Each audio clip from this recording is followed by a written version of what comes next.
सदाशिवसमारम्भां शङ्कराचार्यमध्यमाम् अस्मदाचार्यपर्यन्तां वन्दे गुरुपरम्पराम्। हरिः ओम् श्रीगुरुभ्यो नमः। हरिः ओम्। वसुदेवसुतं देवं कंसचाणूरमर्दनं देवकी परमानन्दं कृष्णं వందే జగద్గురుం. మనం భగవద్గీత 79వ క్లాస్లో ఉన్నాము. అంతకు ముందు క్లాస్లో 7వ అధ్యాయంలో 6వ శ్లోకం వరకు ముగించుకున్నాము. ఇప్పుడు 7వ అధ్యాయంలో 1 నుంచి 11 వరకు శ్లోకాలు చాంట్ చేస్తాను. ఓం శ్రీ పరమాత్మనే నమః. అథ సప్తమోऽధ్యాయః జ్ఞాన విజ్ఞాన యోగః. శ్రీ భగవానువాచ మయ్యాసక్తమనః పార్థ యోగం యుంజన్మదాశ్రయః అసంశయం సమగ్రం మాం యథా జ్ఞాస్యసి తచ్ఛృణు. జ్ఞానం తేహం సవిజ్ఞానం ఇదం వక్ష్యామ్యశేషతః యజ్ఞాత్వా నేహ భూయోన్యత్ జ్ఞాతవ్యమవశిష్యతే. మనుష్యానాం సహస్రేషు కశ్చిద్యతతి సిద్ధయే యతతామపి సిద్ధానాం కశ్చిన్మాం వేత్తి తత్వతః. భూమిరాపో నలో వాయుః ఖం మనో బుద్ధిరేవ చ అహంకార ఇతీయం మే భిన్నా ప్రకృతిరష్టధా. అపరేయమితస్త్వన్యాం ప్రకృతిం విద్ధి మే పరాం. జీవభూతాం మహాబాహో యయేదం ధార్యతే జగత్. ఏతద్యోనీని భూతాని సర్వాణీత్యుపధారయ అహం కృష్ణస్య జగతః ప్రభవ ప్రళయస్తథా మత్తః పరతరం నాన్యత్ కించిదస్తి ధనంజయ. మయి సర్వమిదం ప్రోతం సూత్రే మణిగణా ఇవ. రసోహమప్సు కౌంతేయ ప్రభాస్మి శశి సూర్యయోః. ప్రణవః సర్వవేదేషు శబ్దఖ్యే పౌరుషం నృషు. పుణ్యో గంధ పృథివ్యాం చ తేజశ్చాస్మి విభావసౌ. జీవనం సర్వభూతేషు తపశ్చాస్మి తపస్విషు. బీజం మాం సర్వభూతానాం విద్ధి పార్థ సనాతనం. బుద్ధిర్బుద్ధిమతామస్మి తేజస్తేజస్వినామహం. బలం బలవతాం చాహం కామరాగ వివర్జితం. ధర్మా విరుద్ధో భూతేషు కామోస్మి భరతర్షభ. 7వ అధ్యాయాన్ని ప్రధానంగా 4 అంశాలుగా విభజించవచ్చు. అవి: 1 ఉపోద్ఘాతం శ్లోకాలు 1 నుంచి 3 వరకు, 2 ఈశ్వర స్వరూపం శ్లోకాలు 4 నుంచి 12 వరకు, 3 సంసార కారణం పరిహారం శ్లోకాలు 13 నుంచి 19 వరకు, 4 భక్తిలో 2 రకాలు శ్లోకాలు 20 నుంచి 30 వరకు. మనం ఉపోద్ఘాతం ముగించుకుని ఈశ్వర స్వరూపంలోకి అడుగు పెట్టాము. ఈశ్వర స్వరూపం అంటే సగుణ ఈశ్వర ప్లస్ నిర్గుణ ఈశ్వరుల మేలు కలయిక అని చూస్తాము. ఇక్కడ కృష్ణ పరమాత్మ పరాప్రకృతి అపరాప్రకృతి పదాలు వాడుతున్నాడు. సృష్టి గురించి చెప్పేటప్పుడు సాంఖ్య దర్శనంలోని అంశాలు కొన్ని తీసుకున్నాడు. సాంఖ్యుల ప్రకారం 24 తత్వాలు ఉన్నాయి. అవి ముందు చూద్దాము.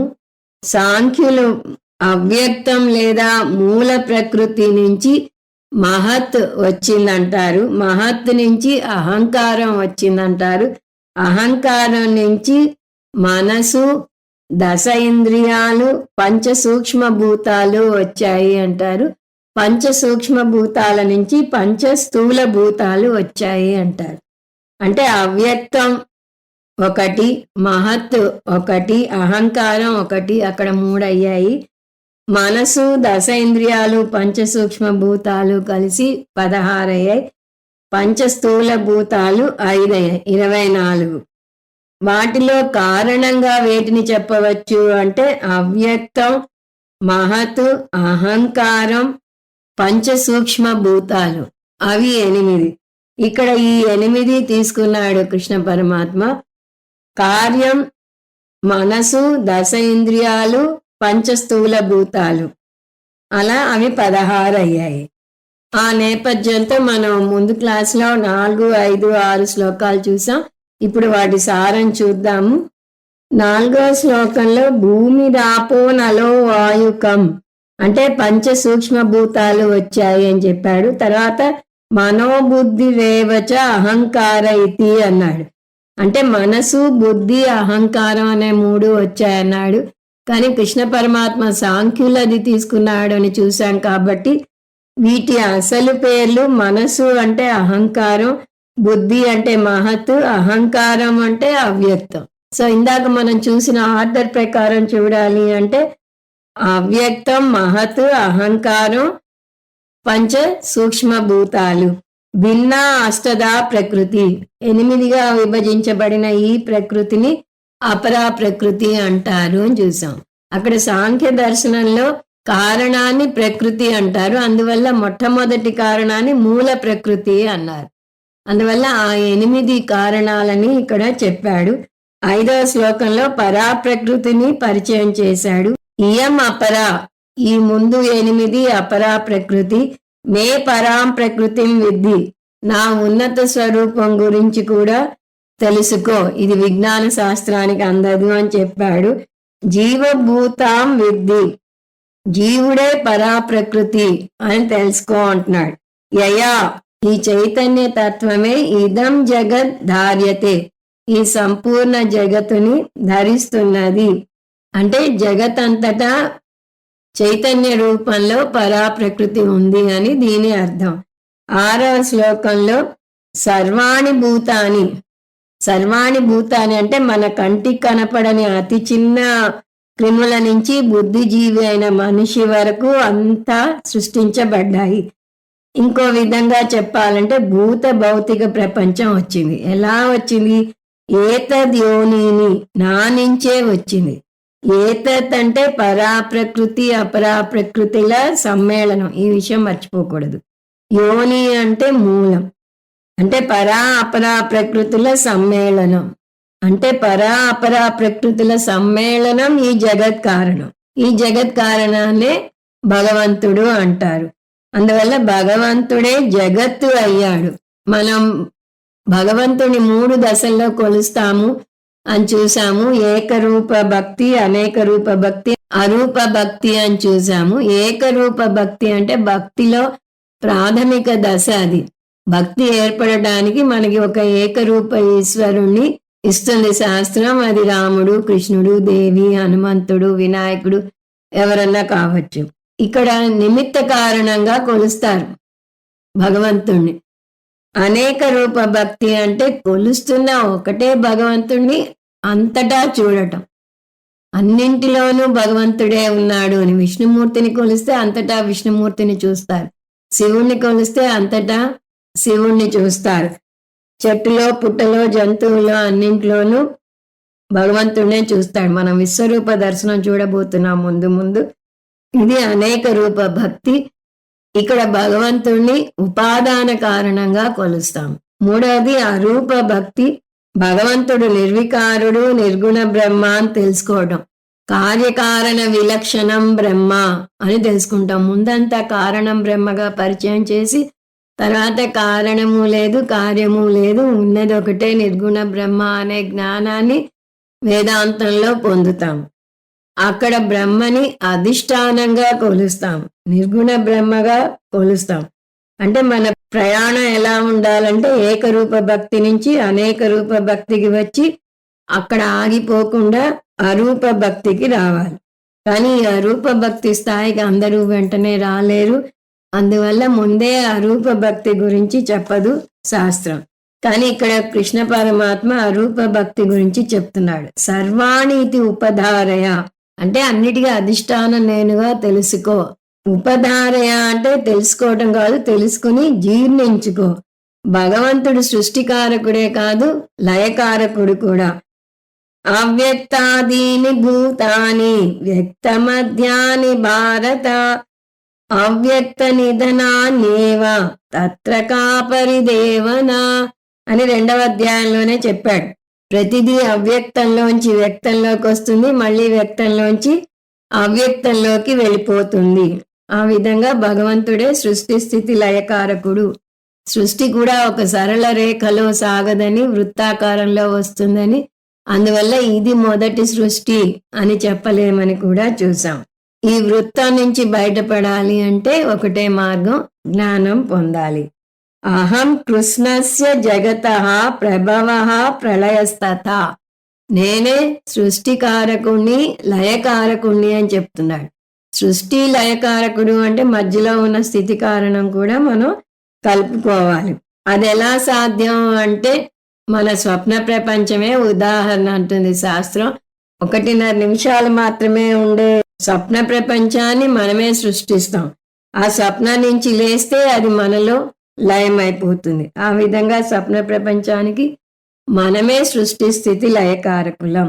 ఆ విధంగా జాగ్రత్త ప్రపంచానికి భగవంతుడే సృష్టి స్థితి లయకారకుడు. ఇంతవరకు ముందు క్లాస్లో చూసాం. ఇప్పుడు 7వ శ్లోకం చూద్దాం. మత్త పరతరం నాణ్యత్ కించిదస్తి ధనంజయ మయి సర్వమిదం ప్రోతం సూత్రే మణిగణాయివా. మామూలుగా సృష్టిని గమనిస్తే ఒక సూత్రాన్ని గమనిస్తాం.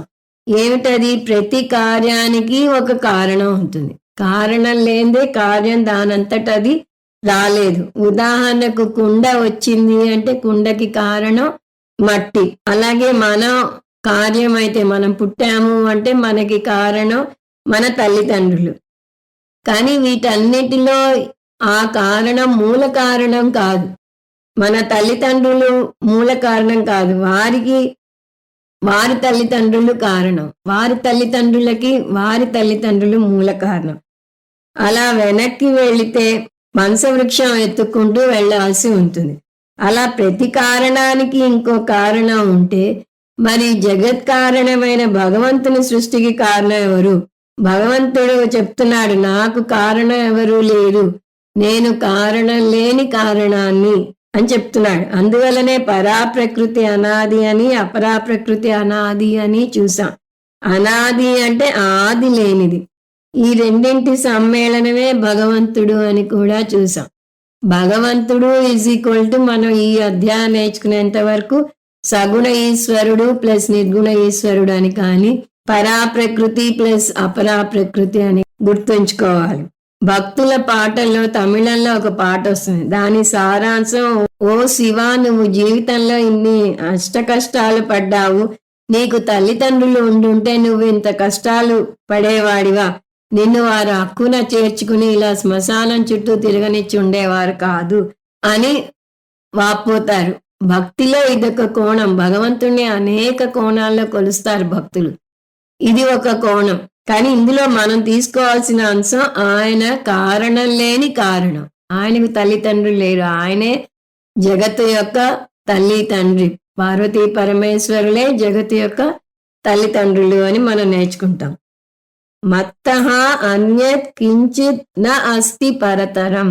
మత్తః అంటే నాకంటే, అన్యత్ ఇంకొకటి, నా అస్తి లేదు, కించిత్ కొంచెం కూడా లేదు. ఏమిటి లేదు? పరతరం, నాకంటే పరమ కారణమైనది ఏదీ లేదు. అంటే నేనే మూల కారణాన్ని, నాకు ఇంకొక మూల కారణం లేదు. భగవంతునికి కూడా మూల కారణం వెతుక్కుంటూ వెళ్తే దాన్ని ఇన్ఫినిట్ రిగ్రెస్ అంటారు.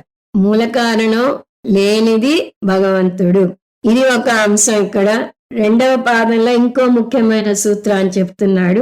ఇవన్నీ అద్భుతమైన వేదాంత సిద్ధాంతాలు. వాటిని అర్థం చేసుకోవాలంటే మనకు కొంత వేదాంత జ్ఞానం ఉండాలి. నిజానికి భగవద్గీత నేర్చుకుని ఉపనిషత్తులకు రావాలి అంటారు, కానీ ఉపనిషత్తులు కొన్ని నేర్చుకుని భగవద్గీతకు వస్తే అందులో చెప్పే ఉపనిషత్తుల వేదాంత బోధ తేలిగ్గా అర్థమవుతుంది. సో దీన్ని చూసే ముందు మనం ఉపనిషత్తుల్లో చూసే ఒక ఉదాహరణ చూద్దాం. ఉపాదాన కారణం ఆ వస్తువు అంతటా ఉంటుంది. కుండకి మట్టి ఉపాదాన కారణం అని చూసాం. మట్టి లేకుండా కుండ ఉంటుందా? ఉండదు. నిజానికి మనం మట్టి కుండ అంటాం, కానీ అది తప్పంటారు పూజ్య స్వామీజీ. కుండ అయిన మట్టి అని అనాలి అని, పాటి క్లే అనాలి అంటారు. అలాగే బంగారు గాజు అంటాం, కానీ గాజైన బంగారం అనే అసలు మాట చెప్పాలి. ఎందుకంటే గాజుకి బంగారం లేకుండా ఉనికి లేదు. ఉంది అని మీరు వాదించదలుచుకుంటే సరే, అయితే నాకు బంగారం విడిగా తీసి ఇచ్చేసి మీరు గాజు తీసుకెళ్ళండి అంటాం మేము. అలా చేయగలరా? చేయలేరు. కాబట్టి దీన్ని బట్టి మనకు అర్థమయ్యేది కారణం కార్యం అంతటా ఉంటుంది, అది ఉపాదాన కారణం. అదేవిధంగా భగవంతుడు జగత్తుకు ఉపాదాన కారణం అని అంతకుముందు చూసాం. కాబట్టి భగవంతుడు ఎక్కడుండాలి? కార్యమైన జగత్తు అంతటా ఉండాలి. ఆయన జగత్తులో అధిష్టాన దేవతగా అంతర్యామిగా ఉంటాడు. ఇక్కడ కృష్ణ పరమాత్మే ఒక ఉదాహరణ ఇస్తున్నాడు. మనం ఉపనిషత్తులోంచి చూస్తే ఇక్కడ కృష్ణ పరమాత్మ వేరే ఉదాహరణ ఇస్తున్నాడు. జగత్ అంతా బ్రహ్మ ఉంటాడు అని చెప్పడానికి. ఏమిటా ఉదాహరణ? సూత్రే మణిగణా ఇవ. ఒక ముత్యాల మాలను తీసుకుంటే ఆ ముత్యాలన్నింటినీ కలుపుతూ ఒక దారం ఉంటుంది, దాన్ని సూత్రం అంటారు. ఇక్కడ మణిగణ అన్నాడు అంటే మణులకు ఉన్న సూత్రంలో అన్ని మణులను కూర్చినట్టుగా మై సర్వమిదం ప్రోతం. ఇవ అంటే దానిలాగా మై సర్వమిదం ప్రోతం, ఈ జగత్ అనే మణిమాలకు నేనే సూత్రాన్ని అంటున్నాడు. కనపడే మణులలో కనపడకుండా సూత్రం అవుతుంది. అలాగే కనపడే జగత్తు అంతా కనపడకుండా భగవంతుడనే సూత్రం ఉంటాడు. అందువల్ల ఎవరైనా దేవుడు ఎక్కడున్నాడు అంటే జవాబు చెప్పకుండా ఎదురు ప్రశ్నించాలి. దేవుడు ఎక్కడ లేడు అని చెప్పగలగాలి. సో భగవంతునికి ఇంకొక పేరు సూత్రాత్మ. అన్ని జీవుల్లోనూ సూత్రంగా ఉన్నాడు. సో 7వ శ్లోకం సారాంశం చూస్తే 2 సూత్రాలు నేర్చుకుంటాం ఇక్కడ. ఒకటి, భగవంతుడు అనాది కారణం లేని కారణం.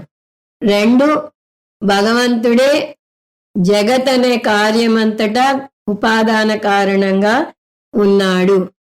అలా జగత్ అంతటా ఎలా ఉన్నాడో తనే వివరంగా కొన్ని ఉదాహరణల ద్వారా చెప్పుకొస్తున్నాడు. రాబోయే శ్లోకాల్లో మనం చూసాం. భగవద్గీతలోని 700 శ్లోకాలు ఒక గొలుసు కట్టులా వరుసగా ఒకదాంతో ఒకటి పెనవేసుకుని ఉంటాయి.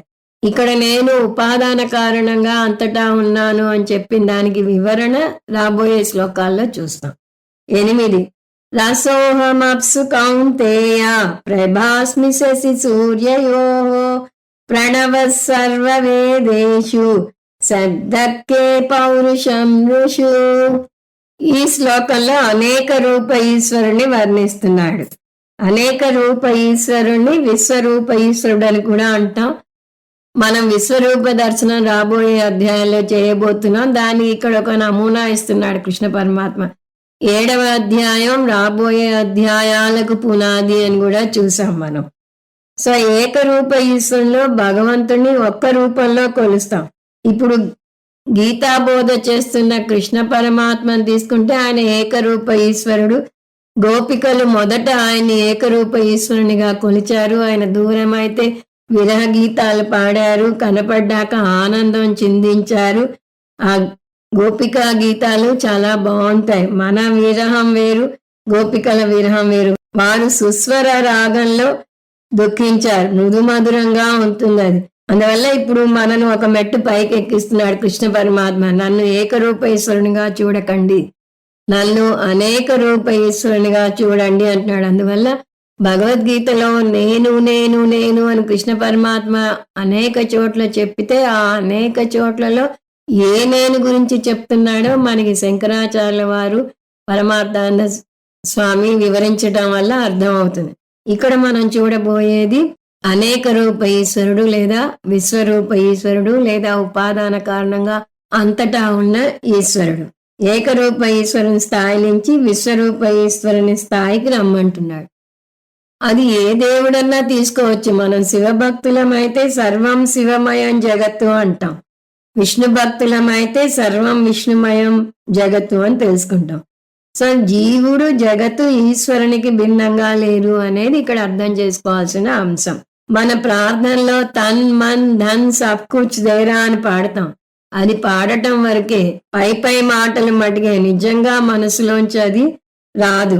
శరీరం మనసు ధనం అన్ని నీవే అని ఎందుకంటాం? ఎందుకంటే భగవంతునికి భిన్నంగా వేరేది లేదు కాబట్టి. తనే చెప్పుకున్నాడు తను సూత్రాత్మగా అంతటా ఉన్నాను అని. అదే విషయాన్ని ఇక్కడ వివరిస్తున్నాడు. ఎందుకు వివరిస్తున్నాడు? ఆయన చెప్పిన అంశాన్ని మనం సరిగా అర్థం చేసుకోవాలంటే, అర్థం చేసుకున్నాక మనం భక్తిలో మార్పు రావాలంటే ఇది తెలియాలి. పైగా బోధలో ఒక మంచి పద్ధతి ఏమిటి అంటే, ఒకటి చెప్తే దాన్ని హత్తుకుపోవడానికి ఉదాహరణలు ఇవ్వాలి. అదే ఇక్కడ కృష్ణ పరమాత్మ కూడా చేస్తున్నాడు. అది కాక మనకి ఎవరి మీదైనా గౌరవం ఏర్పడాలి అంటే వారి గురించిన మంచి విషయాలన్నీ మనకి బాగా తెలియాలి. ఏమీ తెలియకపోతే వారి మీద ఉదాసీనత చూపిస్తాం. ఇటు రాగము ఏర్పడదు, అటు ద్వేషము ఏర్పడదు. అందువల్ల భక్తి ఏర్పడాలంటే ముందు జ్ఞానం కావాలి. జగత్తును ఉన్నట్టుగా చూస్తే దాని మీద రాగమో ద్వేషమో ఏర్పడుతుంది. జగత్తుని భగవంతుని ఉపాదాన కారణంగా అర్థం చేసుకుంటే గౌరవం ఏర్పడుతుంది. బ్రహ్మను సరిగా అర్థం చేసుకోకపోతే అది జగత్తు, జగత్తును సరిగా అర్థం చేసుకుంటే అది బ్రహ్మ. ఈ వాక్యాన్ని కూడా ఎప్పుడు మర్చిపోకూడదు. జగత్తుని భగవంతుని విశ్వరూప దర్శనంగా భావిస్తే దాని మీద పూజ్య భావన ఏర్పడుతుంది. మన ధర్మం గొప్పతనం అదే. అటువంటి పూజ్య భావన ఏర్పడటానికి ఈ శ్లోకాలు తోడ్పడతాయి. రుద్రం దానికి గొప్ప ఉదాహరణ. రుద్రంలో నువ్వే అంతటా ఉన్నావని అనేక వస్తువుల వివరాలు వస్తాయి. రుద్రం విశ్వరూప దర్శనం. నా నమస్కారాలు శివునికి. శివుడు ఎక్కడున్నాడు? మట్టిలో, ఆకులో ఉన్నాడు. ఆకులో కూడా లేతాకులోను ఎండుటాకులోనూ ఉన్నాడు. అంతేకాదు పొట్టి వాటిల్లోనూ పెద్ద వస్తువుల్లోనూ వర్షంలోనూ ఉన్నాడు. అలా అనంతంగా సాగుతుంది. దాని ఉద్దేశంలో జగత్తులో ప్రతిదానిని పూజ్య భావంతో చూడాలి అని. పొద్దున్న సూర్యోదయం సమయంలో సూర్యుడిని ఉదయిస్తున్న బంతిలా చూడకుండా సూర్య భగవానునిలా చూడాలి. సూర్యుడు అపరా ప్రకృతిలోకే వస్తాడు. అసోయస్తామ్రో అరుణభూత బభ్రుస్సు మంగళ అని రుద్రంలో వస్తుంది. రుద్రునికి నేను నమస్కారం చేస్తున్నాను. ఆ రుద్రుడు ఎవరు? ఎరుపు, పసుపు, తెలుపు రంగులు మారుతున్న సూర్యునికి నేను ప్రతి దశలోనూ రుద్రునిగా భావించి నమస్కారం చేస్తున్నాను అని అర్థం. మా కాలేజీ ఫస్ట్ ఫ్లోర్ లో ఉండేది. ఆ క్లాస్ రూమ్ లోంచి మెరీనా బీచ్ కనపడేది. మెడ్రాస్ లో నేను చదువుతున్న రోజుల్లో ఆ బీచ్ చూస్తే ఆశ్చర్యం వేస్తుండేది. ఆ సముద్రాన్ని క్లాస్ లోంచి మధ్యలో చూస్తుంటే ఆశ్చర్యం వేసేది. అనేక రంగులు మారుతూ ఉండేది. అనేక లేయర్స్ గా కూడా రంగులుగా కనపడుతూ ఉండేది. నిజంగా సృష్టి ఎంత విచిత్రం అని అలాంటివి చూస్తే మనకి అర్థం అవుతుంది. అదంతా భగవంతుని రూపమే అని అర్థం చేసుకోవాలి అని ఇక్కడ తెలుసుకుంటున్నాం. విశ్వరూప ఈశ్వర జ్ఞానం తేలిగ్గా పొందవచ్చు, కానీ మన దృష్టిలో మార్పు రావడం అంత తేలిగ్గా జరగదు. అందువలనే నిధిధ్యాసనం చేయాలి అని చూసాం. మన ఆహారం తినటం నిమిషాల్లో ముగించినా అది జీర్ణం కావడానికి గంటలు పడుతుంది. అలాగే ఒక జ్ఞానం నిమిషంలో పొందినా అది జీర్ణం కావడానికి సమయం పడుతుంది. సో ఆ విధంగా మనకు 2 దశలు ఉన్నాయి. బోధను అర్థం చేసుకోవటం, ఆ బోధ వల్ల మన దృక్పథంలో మార్పు తెచ్చుకోవటం. జగత్తును జగత్తుగా చూస్తే సంసారంలో పడతాం. అదే జగత్తును బ్రహ్మగా అర్థం చేసుకుంటే మోక్షం పొందుతాం.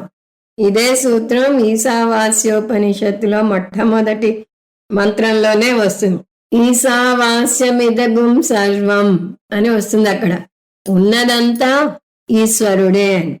ప్రపంచాన్ని ఈశ్వర స్వరూపంగా చూడటం నేర్చుకోండి. ప్రపంచాన్ని ఈశ్వర భావన అనే కుంచెతో చిత్రించండి. ఎంత అద్భుతంగా ఉంటుందో చూడండి. ఇటువంటి మార్పు ఎలా రావాలో కృష్ణ పరమాత్మే మనకి సూచిస్తున్నాడు. ప్రపంచాన్ని ఈశ్వరుడిగా ఎలా చూడాలి, ఈ శ్లోకాలను అర్థం చేసుకుంటే ఆటోమేటిక్గా చూడటం వస్తుంది. రసోహమప్సు కౌంతేయ, ఓ అర్జున, జలంలో రసాన్ని నేనే. నీటిని నీరుగా చూడకు, నీటి వల్లనే నీ మనుగడ కొనసాగుతున్నది. రసం అంటే సారం, నీటి అసలు రుచిని సారం అంటారు. నీరు యాక్చువల్లీ రుచి లేనిది అంటారు కానీ నీటిలో ఉన్న అసలు రుచిని సారం అంటారు. అది నేనే అంటున్నాడు కృష్ణ పరమాత్మ. అందువల్లనే మనం సంధ్యావందనంలో మనం చేసే పూజల్లో నీటిని కొలుస్తాం. ఏమని? ఆపోవా ఇదగుం సర్వం విశ్వభూతాన్యాప ప్రాణావా ఆప పసవ ఆపోన్న మాపో మృతమాప సమ్రాడాపో విరాడాప సర్వదాప చందాగుం శాపో జ్యోతిగుం శాపో యజుగుం శాప సత్యమాప సర్వాదేవత ఆపో భూర్భువస్వరాప ఓం. ఒక్కొక్క పదం చూస్తే ఆపహ అంటే నీరు, ఆపవా ఇదగుం సర్వం. ఇంతకుముందేమన్నాం ఈశావాస్యం ఇదగుం సర్వం అన్నాం. ఇక్కడ నీరే అంతటా ఉంది. ఎందులో ఉంది? విశ్వభూతాని ఆపహ. ఈ మొత్తం విశ్వంలో ఉన్న భూతాలన్నింటిలో, జీవులన్నింటిలో నీరుంది. ప్రాణావా ఆపహ, ప్రాణశక్తి నీరే. పసవ ఆపహ, పశువుల్లో ఉన్నది నీరే. అన్నం ఆపహ, అమృతం ఆపహ, అమృతం నీరు. సమ్రాట్ ఆపహ, విరాట్ ఆపహ, ఈ సమ్రాట్ విరాట్ అన్ని నీరు. సర్వద్ ఆపశ్చ, ఉన్నదంతా నీరే. చందాగుం శాపో జ్యోతిగుం శాపో, వేదాలు కూడా నీరు. జ్యోతి అంటే ఈ సూర్యుడు చంద్రుడు వీళ్ళన్నీ కూడా నీరు. యజుగుంస ఆప, వేదాలు ఆప. సత్యం ఆప, సర్వాదేవత, దేవతలన్నీ నీరు. భూర్భువస్వరాప ఓం. గాయత్రి మంత్రంలో ఓం భూర్భువస్సువ అని చూస్తాం, అది కూడా నీరు అని వస్తుంది. అంటే ఓ జలమా, నీవు కేవలం జలము కావు, నువ్వు సాక్షాత్తు భగవంతుడివి. అంటే అన్నింటిలోనూ భగవంతుని చూడాలి అనటానికి ఇది నీరుని ఉదాహరిస్తున్నాం. ఎందుకంటే నీరు మన చాందోగ్యోపనిషత్తులో గురువు శిష్యునికి చెప్తాడు, 15 రోజులు నువ్వేమీ తినకుండా రా, కానీ నీరు తాగటం మానకు అంటాడు. దాన్ని బట్టి మనకు అర్థమయ్యేది ఏంటి? నీరు చాలా అవసరమైనది. నీరు లేకపోతే మన జీవితమే కొనసాగదు. అందువల్ల నువ్వు భగవంతుడివి. ఓ భగవంతుడా, నాకు ఆ జ్ఞానం కలిగేలా చెయ్యి, అప్పుడు నేను ఈ జగత్తుని ఈశ్వర రూపంగా చూడగలుగుతాను. ఇది నా అంతిమ లక్ష్యం అని దాని అర్థం. సో నీటి ద్వారా మనం ఈశ్వరుణ్ణి దర్శిస్తాం. ఇక్కడ ఏమంటున్నాడు కృష్ణ పరమాత్మ? నీటిలో ఉన్న రుచిని నేను అని చెప్తున్నాడు. ఇంకోటి చెప్తున్నాడు ఇక్కడ, శశి సూర్యయోహో ప్రభా అస్మి. సూర్యచంద్రుల్లో కాంతిని నేనే అంటున్నాడు. సూర్యచంద్రుల్లో ఉన్న ముఖ్యమైన అంశం ఏమిటి? కాంతి. ఆ కాంతిని నేను. నిజానికి ప్రపంచ ప్రఖ్యాతి చెందిన గాయత్రి మంత్రంలో ప్రార్థన సూర్యకాంతి మీదే ఉంటుంది. గాయత్రి మంత్రం 4 వేదాల సారం. ఓం భూర్భువస్సువ తత్సవితువరేణ్యం భర్గో దేవస్య ధీమహి ధియో యో న ప్రచోదయాత్ అని దాని మంత్రం. అందులో సవితుహు వరేణ్యం భర్గః. భర్గః అంటే ఈ శ్లోకంలో ప్రభగా వచ్చిన కాంతి. ఇక్కడ ప్రభ అన్న పదం వాడాడు. ఈ గాయత్రి మంత్రంలో భర్గః అనే పదం వచ్చింది. భర్గ పదాన్ని అక్షరాలా తీసుకుంటే చీకటిని నాశనం చేసేవాడు అని అర్థం. సూర్యుడి గురించి ఒక అద్భుతమైన సినిమా పాట ఉంది. అదేంటంటే, తూర్పు తలుపు తీసుకుని సూర్యుడు వచ్చాడు, అది చూసి పాడు చీకటికి ఎంత భయం వేసిందో పక్క దులుపుకొని పారిపోయింది అని ఆ లైన్స్ వస్తాయి. అంటే సూర్యుడు వచ్చేసరికి చీకటి పారిపోతుంది అనే అర్థాన్ని కవి తన అందమైన మాటల్లో వర్ణించాడు. ఇక్కడ భర్గ అంటే దాని అర్థం అదే, చీకటిని తొలగిస్తాడు సూర్యుడు అని. నేను ఆ కాంతివంతమైన సూర్యోదయాన్ని పూజిస్తున్నాను, అది భగవంతునికి ప్రతిరూపం అని గాయత్రి మంత్రంలో చూస్తాం. ఆ కాంతిని నేనే అని ఇక్కడ కృష్ణ పరమాత్మ అనేక రూప ఈశ్వరునిగా చెప్తున్నాడు. ధియోయోన ప్రచోదయాత్. ధీ అంటే మనసు. ఆ చైతన్యమే జడమైన నా మనసుకి జ్ఞానం పొందే ప్రమాణంగా చేస్తుంది. ఆ విధంగా సూర్యచంద్రుల కాంతిలో ఉన్నది భగవంతుడే. ప్రణవః సర్వవేదేషు. వేదాల్లో నేను ఓంకారాన్ని. ప్రణవం అంటే ఓంకారం. ఓంకారం కూడా వేదాల సారం. వేదాల సారం 3 దశల్లో వస్తుంది. 4 వేదాల సారం గాయత్రి మంత్రం. ఇప్పుడే గాయత్రి మంత్రం చూసాం. గాయత్రి మంత్రం సారం చెప్పాలంటే 3 వ్యాహృతులు, అవి భూహు భువః సువః. ఈ వ్యాహృతుల సారం తీస్తే అవి ఆ ఊ మా అవుతాయి. ఆ ఊ మాలను కలిపితే ఓంకారం వస్తుంది. ఆ ప్లస్ ఓ అవుతుంది గుణసంధి ప్రకారం. ఆ విధంగా ఓంకారం వస్తుంది. ఇవన్నీ కలిపితే దీని అర్థం ఓంకారం వేదాల సారం. నేను ఈ ఓంకారంలో ఉన్నాను అని చెప్తున్నాడు. శబ్ద ఖే, ఖే అంటే ఆకాశం. ఆకాశంలో ఉన్న శబ్దాన్ని నేను. ఈ పంచభూతాలు తీసుకుంటే ఆ పంచభూతాల్లో పృథివీలో అన్ని సెన్సెస్ పనిచేస్తాయి. అంటే శబ్ద స్పర్శ రూప రసగంధాలను అనుభవించగలుగుతాం. ఒక్కొక్క భూతానికి వెళ్ళిన కొద్దీ అవి తగ్గుతూ వస్తాయి. ఆకాశంకి వచ్చేసరికి ఒక శబ్దమే ఉంటుంది. సర్వవ్యాపకమైన ఆకాశం శబ్దతత్వం మాత్రమే. అందువల్ల ఆ శబ్దతత్వాన్ని నేనే, అంటే నేను శబ్ద బ్రహ్మని అని చెప్తున్నాడు. శబ్ద బ్రహ్మమయి, చరాచరమయి, జ్యోతిర్మయి, వాంగ్మయి, నిత్యానందమయి, నిరంజనమయి, తత్వమయి, చిన్మయి, తత్వాతీతమయి, పరాత్పరమయి, మాయామయి, శ్రీమయి, సర్వైశ్వరమయి, సదాశివమయి, మాం పాహి మీనాంబికే. అంటే నువ్వు శబ్ద బ్రహ్మము అని దీని సారం. ఆ విధంగా నేను శబ్ద బ్రహ్మను అని కృష్ణ పరమాత్మ ఇక్కడ చెప్తున్నాడు. పౌరుషం ఋషు, పురుషులలో పౌరుషాన్ని నేను. మనిషిని మనిషిగా నిలబెట్టేది పౌరుషమే. ఆ పౌరుషాన్ని నేను, అంటే దేనిలో ఏదైతే ముఖ్య లక్షణం ఉందో ఆ ముఖ్య లక్షణాన్ని నేను అంటున్నాడు. ఆ విషయాన్ని గ్రహించాలి. సో ఈ శ్లోకంలో కృష్ణ పరమాత్మ చెప్పిన కొన్ని లక్షణాలు: నీటిలో రసం, సూర్యుడు చంద్రులలో ఉన్న కాంతి, వేదాల్లోని ఓంకారం, ఆకాశంలోని శబ్దం, పురుషులలోని పౌరుషం నేను అని చెప్తున్నాడు.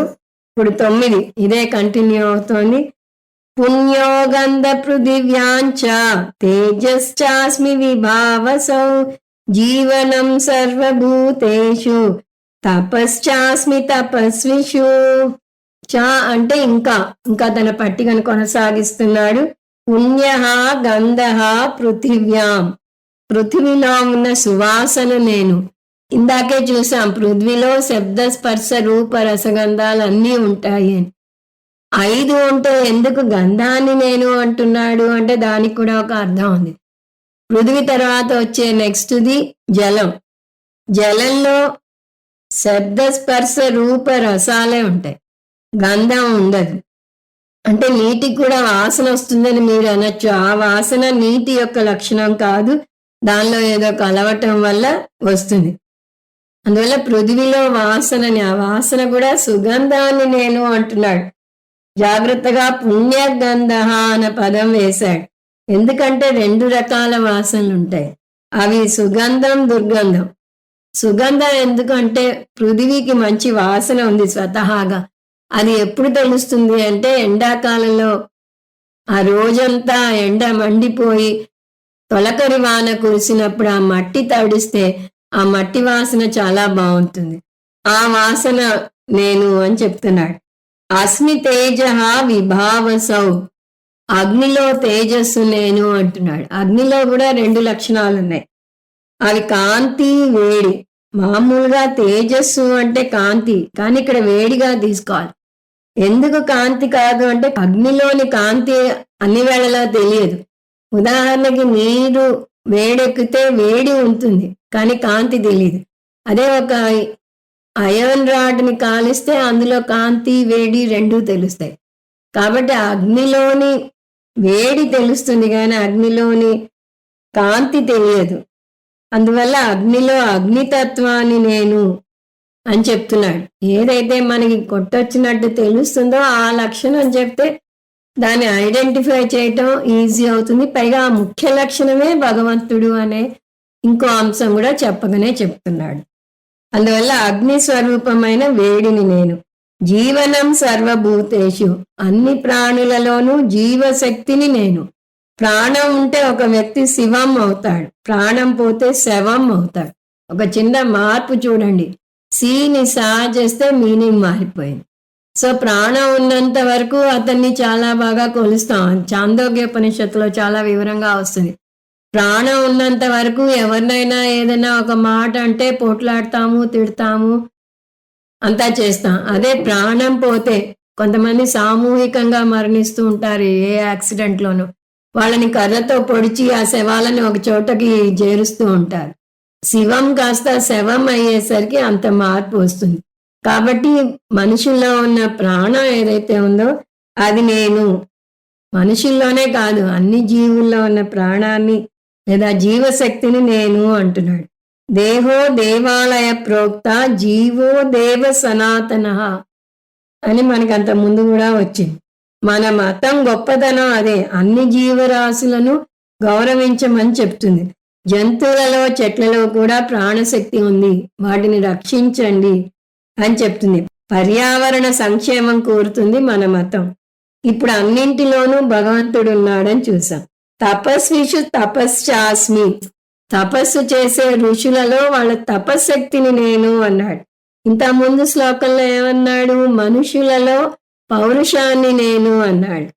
ఇప్పుడు తాపసులలో తపశక్తిని నేను అంటున్నాడు. అంటే మానవ జాతిలో ఉన్నతంగా ఎదిగిన ఋషులను తీసుకున్నాడు. తపస్సు చేసిన వారు గొప్ప ఋషులయ్యారు, వారిలో ఉన్న తపశక్తిని కూడా నేనే అన్నాడు. ఈ శ్లోకంలో చెప్పిన అంశాలు తీసుకుంటే పృథివిలోని సుగంధం, అగ్నిలోని అగ్నితత్వం, జీవులలోని ప్రాణశక్తి, ఋషులలోని తపశక్తి, ఇవన్నీ కూడా నేనే అని చెప్పాడు. ఇంత ముందు శ్లోకం ఈ శ్లోకం కలిపి చూస్తే కృష్ణ పరమాత్మ పంచభూతాలను వర్ణించాడు. పృథివీ, జలం, అగ్ని, ఆకాశం గురించి చెప్పాడు. వాయువుని మనం కలుపుకోవాలి. పంచభూతాలను మనం దేవునిగా కొలుస్తాం. అందువల్లనే వీటికి ప్రతీకగా మనకి 5 శివాలయాలున్నాయి. అవి చిదంబరంలో ఆకాశలింగం, కాళహస్తిలో వాయులింగం, తిరువన్నామలైలో అగ్నిలింగం, జంబుకేశ్వరంలో జంబులింగం, కాంచీపురంలో పృథ్వీలింగం ఉన్నాయి. దీని అర్థం పంచభూతాలను ఈశ్వర రూపంలో ధ్యానిస్తాము అని. ఈ శ్లోకాలు మనలో మార్పు రావడానికి ఉపయోగపడతాయి. 10. బీజం మాం సర్వభూతానాం విద్ధి పార్థ సనాతనం బుద్ధిర్బుద్ధిమతామస్మి తేజస్తేజస్వినామహం. బుద్ధిర్బుద్ధిమతామస్మి, బుద్ధిమంతులలోని బుద్ధిని నేను, అంటే ప్రజ్ఞావంతులలో ప్రజ్ఞను నేను. కొంతమంది గొప్ప ప్రతిభావంతులు ఉంటారు, వారి తెలివితేటల వల్ల వారంత గొప్పవారయ్యారు. కానీ ఆ తెలివితేటలు ఎక్కడివి? భగవంతుడివి. అగ్నిలో అగ్నితత్వం ఎలా భగవంతుడో అలా ప్రజ్ఞావంతులలో ప్రజ్ఞ భగవంతుడు. అలాగే తేజస్వి నామహం, తేజోవంతులలో తేజస్సు నేను. ముందు మాటలో బుద్ధిమంతులలో బుద్ధిని నేను అన్నాడు. ఇక్కడ ధైర్యవంతులలో ధైర్యాన్ని నేను. ఏ అంశం తీసుకున్నా అది భగవంతుడే అని మనం అర్థం చేసుకోవాలి. ఈ రెండే కాదు, మిగతావన్నింటికి కూడా అప్లై చేయాలి. ధైర్యవంతులు ఎటువంటి పరిస్థితి వచ్చినా కూడా మొక్కబోని ధైర్యంతో ముందుకు సాగుతారు. వారు దేనికి జంకరు, ఏదేమైనా అనుకున్నది సాధిస్తారు. దాన్ని పరాక్రమం అంటారు. పరా అంటే ఏదైనా ఆటంకం, ఆక్రమం అంటే అధిగమించటం. అందువల్ల పరాక్రమం అంటే ఏదైనా ఆటంకం కలిగినా కూడా దాన్ని అధిగమించగలగటం. ఈ ధైర్యాన్ని తేజస్సు అంటారు. ధైర్యవంతుల్లో ఈ ధైర్యాన్ని, ఈ పరాక్రమాన్ని నేను అంటున్నాడు కృష్ణ పరమాత్మ. వీటన్నిటి నుంచి మనం ఒక ఉపసిద్ధాంతం తీసుకోవాలి. అంతటా భగవంతుడు ఉన్నాడు కాబట్టి మనలో ఏదైనా ఒక గొప్ప లక్షణం ఉంటే, అంటే తపశ్శక్తి, బుద్ధిబలం, తేజస్సు, ఇంకేదున్నా కూడా అది మన గొప్పతనం కాదు, అది భగవంతుని యొక్క వ్యక్త రూపం అని తెలుసుకోవాలి. అందువల్ల మనం ఏదైనా సాధిస్తే అది మన గొప్పతనం కాదు, భగవంతునికే చెందాలి అని గ్రహిస్తాం.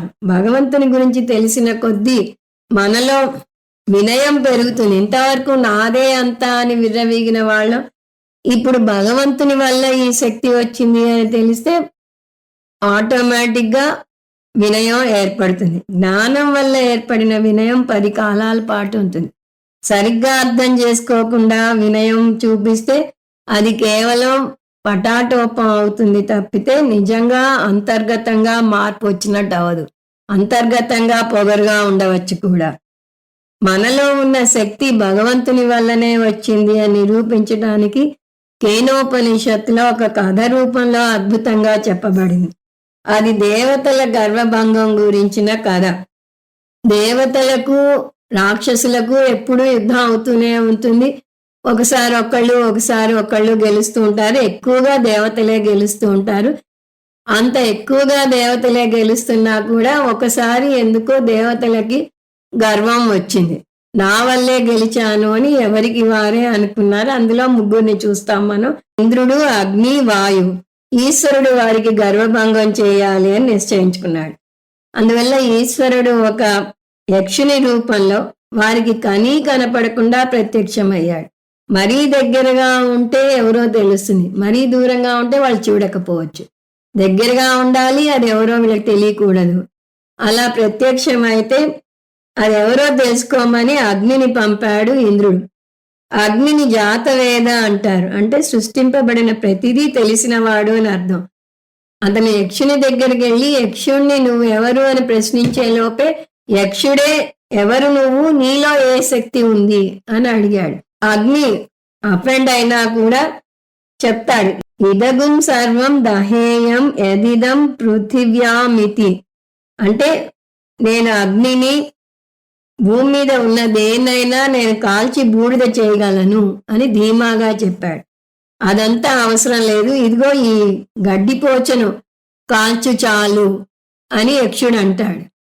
అతను ముందు చాలా తేలిగ్గా కాల్చవచ్చని చూస్తాడు. ఎంత ప్రయత్నించినా తన శక్తినంతా ఉపయోగించినా కూడా ఆ గడ్డిపోచ చివరను కూడా ముట్టుకోలేకపోయాడు. అప్పుడు గర్వభంగంతో వెనక్కి వస్తాడు. తర్వాత వాయువు వెళ్తాడు. ఇదే సీన్ రిపీట్ అవుతుంది. ఇదగుం సర్వమాదదీయ యదిదం పృథివ్యామితి. ఈ భూమి మీద ఉన్న దేన్నైనా నేను పైకి లేపగలను, నేను వాయువును అని చెప్తాడు అతను. వాయువును మాతరిస్సుడు అంటారు. మాతరిస్సుడు అంటే ఆకాశంలో యథేచ్ఛగా సంచరించేవాడు అని అర్థం.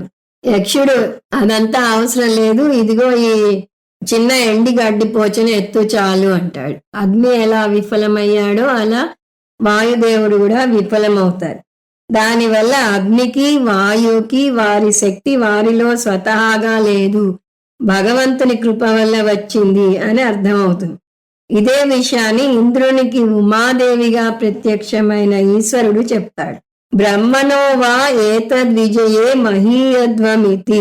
మీ విజయానికి కారణం బ్రహ్మే, కానీ మీరు ఇదంతా మీ గొప్పే అని అనుకుంటున్నారు అని ఉమాదేవి చెప్తుంది. ఈ కథ వల్ల మనం తెలుసుకోవాల్సింది, మనం జీవితంలో ఏం సాధించినా అది భగవంతునికే చెందుతుంది, కానీ నాకు చెందదు అని అర్థం చేసుకోవాలి. ఆ విధంగా వినయం పెంచుకోవాలి. అలా పెంచుకోవడానికే మన పురాణాల్లో ఎక్కడికక్కడ అనేక గర్వభంగ కథలున్నాయి. నారద గర్వభంగం ఉంది, అర్జున గర్వభంగం ఉంది, సత్యభామ గర్వభంగం ఉంది, హనుమ గర్వభంగం ఉంది, ఇలా ఎన్నో ఉన్నాయి. ఈశ్వరుని అర్థం చేసుకుంటే వినయం, అర్థం చేసుకోకపోతే గర్వం వస్తుంది అని ఈ కథల సారాంశం. ఇది ఒక సూత్రం. ఇప్పుడు ఇంకొక సూత్రం. ఈ గర్వం పోవడమే కాదు, మనలో ఉన్న ఈర్ష్య కూడా పోతుంది. ఈర్ష్య ఎందుకు వస్తుంది? నేను సాధించలేనిదేదో ఎదుటి వ్యక్తి సాధించాడనే ఆత్మనూన్యత భావన వల్ల వస్తుంది. నాకన్నా ఎక్కువ చదువుకున్నాడనో, నాకన్నా ఆస్తిపరుడనో, నాకన్నా పేరు ప్రతిష్టలు ఉన్నాయనో అనుకోవటం వల్ల ఈ ఈర్ష్య ఏర్పడుతోంది. కానీ ఇప్పుడు అన్ని శక్తుల వెనుక ఉన్నది భగవంతుడే, నాలో ఉన్నది భగవంతుడే, అతనిలో ఉన్నది భగవంతుడే, నా శక్తి వెనుక ఉన్నది భగవంతుడే, అతని శక్తి వెనుక ఉన్నది భగవంతుడే అని అర్థం చేసుకుంటే మేమిద్దరం వేరే వేరే వాళ్ళం కాదు, మేమిద్దరం ఒకటే అని అర్థం అవుతుంది. 2 నీటి గొట్టాలు ఉన్నాయనుకోండి, ఒకటి పెద్దది ఒకటి చిన్నది అయితే పెద్ద దానిలోంచి నీరు ధారగా వస్తుంది, చిన్న దానిలోంచి నీరు సన్నగా వస్తుంది. 2 ఒకటే ట్యాంకు నుంచి వస్తున్నాయి. అలాగే నేను బాగా పాడలేకపోయినా ఎదుటి వ్యక్తి బాగా పాడగలిగినా ఇద్దరి శక్తి ఒకటే ట్యాంక్ అయిన భగవంతుని నుంచి వస్తోంది అని అర్థం చేసుకుంటాం. ఈ విధంగా ఎదుటి వ్యక్తిలోని గొప్పతనాన్ని చూసి ఈర్ష్యపడకుండా వెళ్ళి అతన్ని మెచ్చుకుంటాం కూడా. ఇది రెండవ సూత్రం. మొదటి సూత్రం వినయం వస్తుంది, గర్వం పోతుంది. రెండవ సూత్రం ఈర్ష్య పోయి సమానంగా చూడటం వస్తుంది.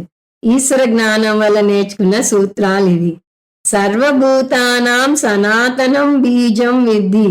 అన్ని జీవరాశులకు నేను బీజంగా తెలుసుకో అర్జున అంటున్నాడు కృష్ణ పరమాత్మ. నిజానికి ఈ వాక్యం, ఈ పట్టిక అంతా ముగించాక చదువుకోవాలి, కానీ కృష్ణ పరమాత్మ ఇది ముందే చెప్పాడు. బీజం అంటే మూల కారణం. మూల కారణం అని ఎందుకు అంటున్నామంటే ఇందాకే చూసాం, అన్ని కారణాలు మూల కారణం అవ్వవు. ప్రతి కారణం ఇంకొక కారణానికి కార్యం అవుతుంది. ముఖ్యంగా మన తల్లిదండ్రుల పరంగా చూస్తే వారు కారణం, మనం కార్యం. కానీ వారి తల్లిదండ్రుల పరంగా చూస్తే మన తల్లిదండ్రులు కార్యం, వారి తల్లిదండ్రులు కారణం అవుతారు. ఆ విధంగా ఆపేక్షిక కారణం, మూల కారణం రెండున్నాయి. మన తల్లిదండ్రులు మన పుట్టుకకు ఆపేక్షిక కారణం, కానీ మూల కారణం కాదు. మూల కారణం అంటే దానికి ఇంకొక కారణం ఉండకూడదు.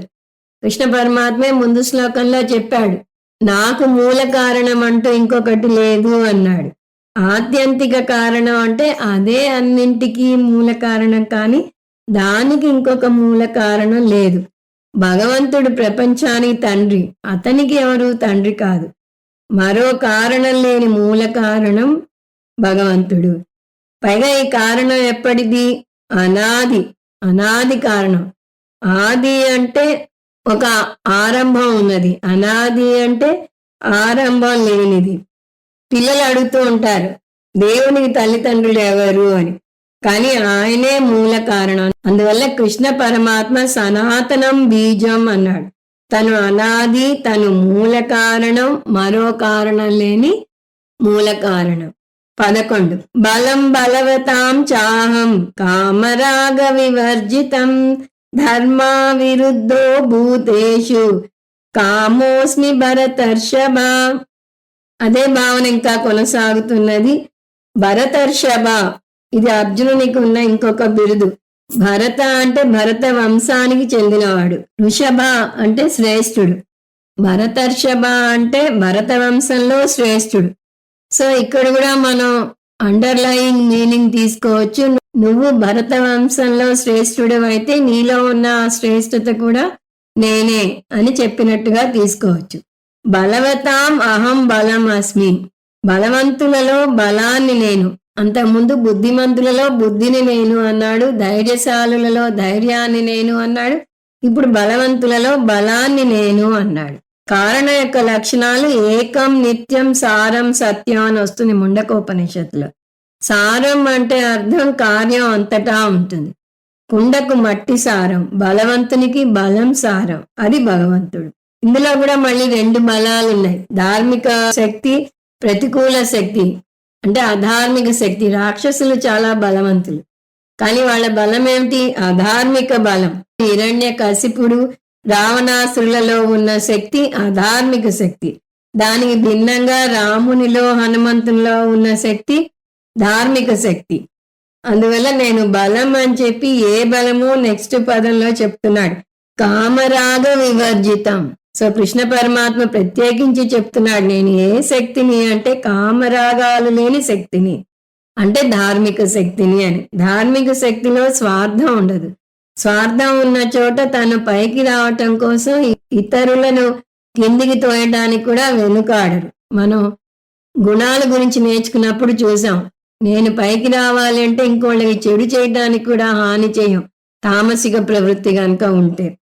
కామం అంటే కోరికలు, అది కూడా స్వార్థపూరితమైన కోరికలు. రాగం అంటే బంధం, కామరాగ వివర్జితం అన్నాడు కదా. కామానికి రాగానికి మధ్య భేదం ఏమిటి అంటే, ఒక ఉదాహరణ చూద్దాం. ఒక వాచి నేను బజార్లో చూశాను, అది కొనుక్కోవాలి అని నాకు అనిపించింది, అది కామం. దాని మీద నాకు కోరిక పుట్టడం కామం. ఏదో విధంగా అది కొనుక్కున్నాను. అది కొనుక్కుని నా చేతికి వచ్చాక నాకు దాని మీద రాగం ఏర్పడుతుంది, అంటే బంధం ఏర్పడుతుంది.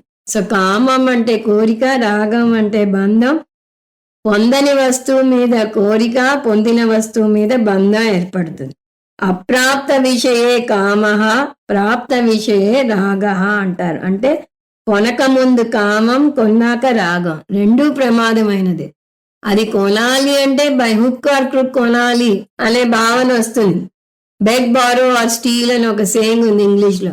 బై హుక్ ఆర్ క్రుక్ అని కూడా అంటారు. ఆ విధంగా ఏదో విధంగా పొంది తీరాలి. పొందాక దాన్ని కాపాడుకోవడం కోసం ఎంత ఎక్స్ట్రీమ్ కన్నా వెళ్తారు కొంతమంది. కానీ ఇక్కడ కృష్ణ పరమాత్మ ఈ రెండూ లేని శక్తి ఏదైతే ఉందో అది నేను అని చెప్తున్నాడు. మళ్ళీ వెంటనే కామః అస్మి, అస్మి కలుపుకోవాలి, కామః అస్మి అంటున్నాడు. ఇప్పుడే కోరికలు లేని బలాన్ని నేను అని చెప్పి మళ్ళీ వెంటనే కామాన్ని నేనే అని అనటంలో అర్థమేమిటి అంటే, అక్కడ కోరికను అశుద్ధం అంటున్నాడు, ఇక్కడ కోరికను నేను అంటున్నాడు. అంటే అశుద్ధంలో కూడా తను ఉన్నాడా అని సందేహం రావచ్చు. బలంలో 2 రకాలు ఉన్నాయని ఎలా చూసామో, కోరికల్లో కూడా 2 రకాలు ఉన్నాయి. ధార్మిక కోరిక, అధార్మిక కోరిక. నలుగురికి మేలు చేయాలనుకునే కోరిక ధార్మిక కోరిక, అది కూడా కోరిక కిందికే వస్తుంది. అటువంటి కోరికలు జ్ఞానికి ఎన్నైనా ఉండవచ్చు అని పంచదశలో అంటారని చూసాం కూడా అంతకుముందు. ఎందుకంటే ఈ కోరిక ఉన్నతి సాధించడానికి తోడ్పడుతుంది. నిజానికి మోక్షం పొందాలనుకునే కోరిక కూడా ధార్మిక కోరిక కిందే వస్తుంది. ఒకవేళ అది అధార్మిక కోరిక అయితే దాన్ని సాధన చతుష్టయ సంపత్తిలో చేర్చరు. అందులో 4వ సంపద ముముక్షుత్వం. ముముక్షుత్వం అంటే మోక్ష ఇచ్ఛ. ఒక్క ముక్కలో చెప్పాలంటే మన అంతర ఎదుగుదలకు తోడ్పడేది ఏదైనా ధార్మిక కోరికే. గీతాబోధ వినాలని లేదా చదవాలనే కోరిక కలగటం కూడా ధార్మిక కోరికే. చివరికి ధనం సంపాదించాలనుకున్నా కూడా ధార్మిక కోరికే. కాకపోతే సంపాదించిన ధనాన్ని ఇనపెట్టెలో పెట్టి దాచాలనుకుంటే అధార్మిక కోరిక అవుతుంది. నలుగురికి ఉపయోగపడేలాగా ఖర్చు పెట్టాలనుకుంటే అది ధార్మిక కోరిక అవుతుంది. ధనం ధర్మార్థం, ధర్మ చిత్తశుద్ధ్యర్థం, చిత్తశుద్ధి జ్ఞానార్థం, జ్ఞానం మోక్షార్థం అని తైత్తిరీయ శంకర భాష్యంలో వస్తుంది. ధనం ఎందుకు సంపాదించాలి? ధర్మం కోసం. ధర్మం పెరిగితే చిత్తశుద్ధి కలుగుతుంది, చిత్తశుద్ధి కలిగితే జ్ఞాన యోగ్యత ప్రాప్తి వస్తుంది, జ్ఞాన యోగ్యత ప్రాప్తి కలిగితే జ్ఞానం పొందుతారు, జ్ఞానం పొందితే మోక్షం వస్తుంది. ఇది ఒక సాధకుని ప్రయాణం. ధర్మ విరుద్ధ కామ. అందువల్ల కామం ఎటువంటిదో కృష్ణ పరమాత్మే వివరిస్తున్నాడు. ధర్మానికి విరుద్ధం కాని కామాన్ని నేను అంటున్నాడు. అంటే ఉత్తములలో ఉన్న ఉత్తమమైన కోరిక నేను. ఉత్తములలో అంటే ఎవరు వారు? భూతేషు, మనుషులలో, ముఖ్యంగా ధార్మిక పురుషుల్లో ఉన్న ధార్మిక కోరికను నేను అంటున్నాడు. ఈ శ్లోకంలో ఏమిటి చెప్పాడో చూస్తే, బలవంతులలో బలాన్ని నేను అంటున్నాడు. ఆ బలం ఎటువంటిది? కామరాగ వివర్జితం, అంటే కామం రాగం లేని బలం. అలాగే కోరికను నేను అంటున్నాడు.